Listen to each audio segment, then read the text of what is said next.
Закарпатська бригада відкинула окупантів від Кремінної на Луганщині. Гірські штурмовики успішно атакували росіян. Ті втекли приблизно на 10 кілометрів, залишивши по собі зброю, техніку та документи. На зайнятих позиціях українські оборонці знайшли кілька покинутих росіянами РПГ, підствольні гранатомети та постріли до них, а також чимало набоїв до стрілецької зброї різних калібрів.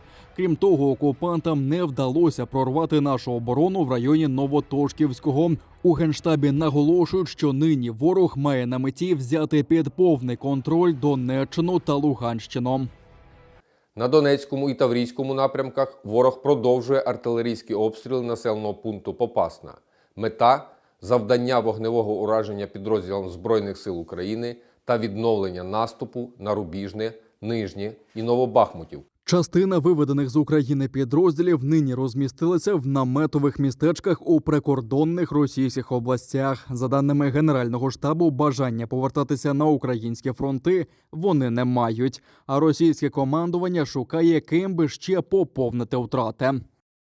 Російські військові комісаріати активізували роботу з військовозобов'язаними, які були звільнені з військової служби після 2012 року та мають військово-облікові спеціальності водія, механіка водія, розвідника, а також молодших командирів.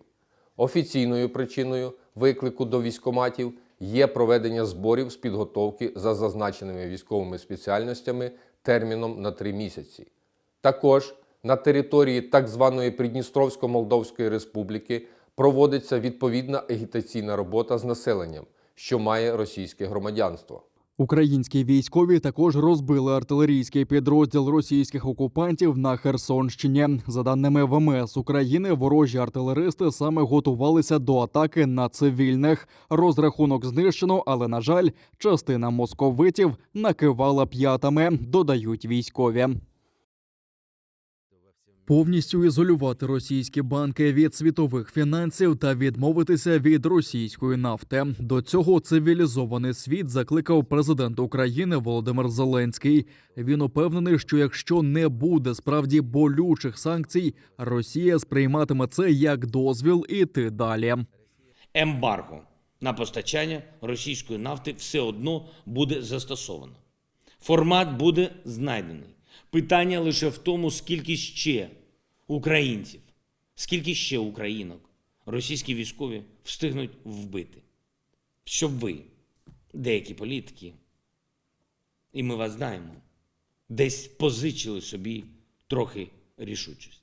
Український президент звернувся також до громадян Росії, закликав їх публічно вимагати від свого керівництва припинити війну, інакше вони назавжди асоціюватимуться із нацистами. Это касается не только любых публичных персон в Российской Федерации, не только бизнесменов, но и обычных граждан.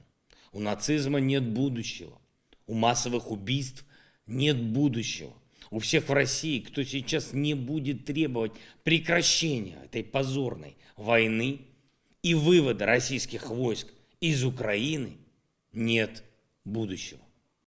Глава держави заявив, що окупанти продовжують накопичувати сили, щоб реалізувати свої хворі амбіції на Донбасі. І поки вони готуються до нового наступу, ми готуємося до скорочення живої сили росіян та знищення їхньої техніки, додав Зеленський. У маленького Юрка зараз такі іграшки. Ці гільзи він знайшов у своєму селі на Київщині. Воєнний. Що це? Де знайшов? Знайшов там, де лежать патрони. Мені Вітя принес, мій брат. До Мотижина окупанти вдерлися у перші дні широкомасштабної війни і були вибиті на початку квітня. За місяць окупації, розказують місцеві, росіяни поводилися як звірі. Все розбивали, всіх убивали, кого бачили. Розбивали, грабували, техніку забирали. Що ж вони? Нікого не жаліли, ні дітей, ні людей. Забирали людей. Старосту села забрали, чоловіка і її сина і розстріляли. До будинку старости села Ольги Сухненко окупанти вдерлися 23 березня. Спочатку забрали машину, а потім повернулися і увезли Ольгу, її чоловіка та сина. Після того, як орків вибили з Мотижина, у лісі знайшли могилу, де окупанти сховали тіла цих людей. А це все викрили ескаватором. І цим ескаватором викопували братську могилу. Залишили в лісі. Знайшли? Да, да. Скільки Знайшли. там людей було? В могилі було 4 чоловіка. Що це за люди, знаєте? Да, це місцеві люди, староста, її чоловік і син. Сухенки прізвище. Тернопільська громада та десантно-козацький рій зібрали для селян та мешканців Київщини продукти, аби допомогти пережити важкі часи після окупації. У меджлісі кримсько-татарського народу привезли цю допомогу людям. Дякуємо, що ви нас не забуваєте, що ви піклуєтесь про нас. Наступний пункт призначення – Бородянка. Це дорога смерті через розбитий Макарів та інші зруйновані села.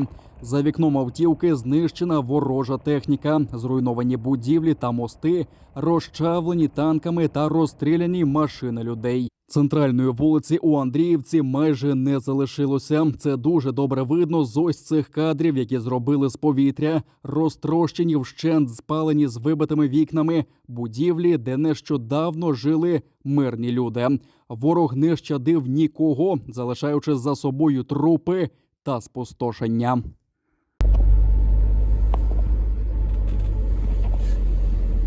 Ой, цього дафа бачив в інтернеті.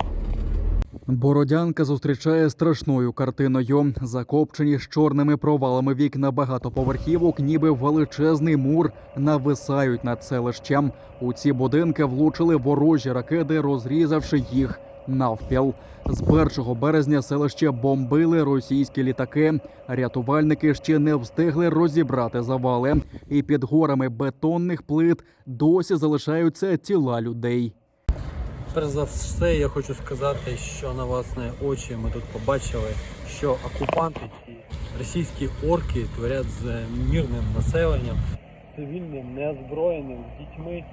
Вони знищували населені пункти. Ми зараз бачили у Бородянці, що вони зробили. Вони зруйнували майже всі домівки звичайних мешканців. Але ми однозначно переможемо, все це відбудується. І за кожну дитину, за кожну людину вони будуть відповідати. І територіальна цілісність України в повному обсязі буде відновлена. Місцеві волонтери зустріли машину з допомогою, яку збирали тернополяни та активісти з десантно-козацького рою у місцевій церкві. Саме тут містяни можуть отримати найнеобхідніше – разом із продуктами дитячий малюнок. Це вітання з любов'ю від малечі. Тут одна з громадських організацій. Нам сподобалося, що вони концентрують цю допомогу в церкві. Бородянки, церква. Я не знаю, якого вона патріархату, хай вона, це не має значення. І ми от привезли, і все те, що знову я хочу підкреслити, зібрали тернопільська громада. За це ще раз їм велике дякую. На сьогоднішній день перша допомога, вона надана. Максимально своїми зусиллями ми розпакували, розвезли, розфасували. Далі, це ж ви розумієте, що допомога ця, яка на перші дні.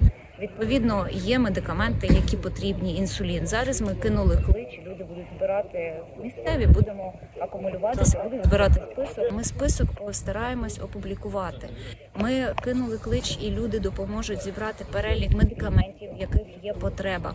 Я щиро вдячна Олексію Колебі і Андрію Єрмаку, які допомогли. Зараз встановлюється вишка і вже починає відновлюватися зв'язок, принаймні в Бородянці. Дасть Бог, скоро відновиться електроенергія. Відновити електропостачання та знешкодити боєприпаси, що не розірвалися. Головне завдання, кажуть представники місцевої влади. А потім потрібно братися до розчищення завалів. За даними виконувача обов'язків мера Бородянки, близько 200 людей у місті зникли безвісти. Їх тіла можуть знаходитися саме під уламками будівель. Кінцем війни буде тотальна поразка Росії, звільнення Криму та вільна Ічкерія. Про це заявив голова Меджлісу Рефат Чубаров на зустрічі з представниками чеченського добровольчого батальйону імені Шейха Мансура та батальйону Крим. Рефат Чубаров зазначив, що Меджліс співпрацює з керівництвом чеченської діаспори, а лідер кримсько-татарського народу Мустафа Джемілєв заявив, що в Україні люди різних національностей пліч-опліч обстоюють свою честь та землю. Чим більше будуть чеченців в наших рядах, тим, конечно, это помощь Украины и одновременно это отстаивание Чечни, отстаивание чести чеченского народа и возрождение идеалов Ичкерии. Эта война сплотила многие народы. Сейчас нет никакого разделения между даже этническими русскими и украинцами. Здесь все украинцы. Потому что война показала звериное лицо этой России. В любом случае, иншаллах, мы вместе должны двигаться, вместе должны работать, иншаллах, для того, чтобы освободить наши земли от захватчиков. И чтобы каждый из наших народов мог в своем доме быть полновластным хозяином, жить так, как завещали нам наши предки. З рук очільника Меджлісу добровольці отримали ключі від автівки, яка допомагатиме їм боронити Україну. А всередині чимало необхідного на фронті. От Меджлиса, от батальона Крым, от фонда ФНБК, ФКАП. Все это сделали. Там внутри генератор есть еще новый. Там халял консервы, тушенка, что сейчас стратегическим продуктом является в Рамадан месяце. Кое-какие сладости там тоже положили. В дальнейшем вот это как бы помощь совместная наша. И друг другу помогать, наверное, будет дальше и батальон Шейха Мансура, и батальон Крым, чтобы контакт был. Командир батальйону імені Шейха Мансура Муслім Чеберлоєвський упевнений, зараз в Україні вирішується не лише доля українців та кримських татар, а й народів Кавказу, поневолених Москвою. Хотим просто победить, жить свободно и в этой стране, и в нашей стране, вернуться, и в Крым вернуться, и в Чечню вернуться свободными людьми, хозяевами своей страны, своей земли. Вот наше намерение, вот наши старания. Робимо все для того, щоб опір російської агресії він був максимально зміцнений участю всіх тих представників, всіх тих народів, які потерпають від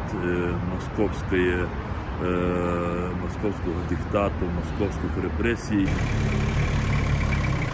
Hausi.